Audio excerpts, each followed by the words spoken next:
এক দেশে ছিল এক দয়ালু আর পরিশ্রমী মেয়ে সিন্ড্রেলা। মাকে হারানোর পর তার বাবা বিয়ে করেন এক নিষ্ঠুর সৎমাকে।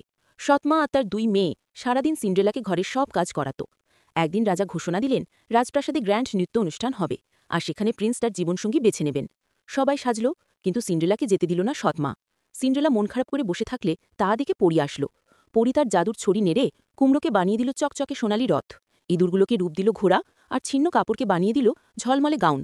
কিন্তু সতর্ক করে বলল, রাত 12টা বাজলেই সব জাদু শেষ।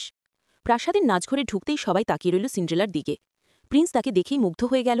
দুজন সারা রাত নাচল, হাসল, গল্প করল। কিন্তু ঘড়ি 12টা বাজতেই সিন্ড্রেলা দৌড়ে বেরিয়ে গেল। দৌড়াতে গিয়ে তার একটি কাঁচের জুতো পড়ে রইল সিঁড়িতে। প্রিন্স জুতোটি তুলে নিয়ে সিদ্ধান্ত নিল, যে মেয়ের পায়ে জুতো ঠিকমতো মানাবে তাকেই সে খুঁজে বের করে বিয়ে করবে। পুরো রাজ্য ঘুরে শেষে প্রিন্স পৌঁছাল সিন্ড্রেলার ঘরে। সৎ বোনরা চেষ্টা করল, কিন্তু কারোর পায়ে জুতোটি মানাল না। শেষে সিন্ড্রেলা পা বাড়াতেই জুতোটি একদম ঠিক হয়ে গেল। অবশেষে রাজকীয় অনুষ্ঠানের মাধ্যমে তাদের বিয়ে হলো। তারপর তারা সুখে শান্তিতে বসবাস করতে লাগল। তাই বন্ধুরা মনে রাখবে, অন্যায় আর নিষ্ঠুরতা যতই শক্তিশালী হোক, শেষ জিত হয় সত্য আর সৎ মানুষেরই।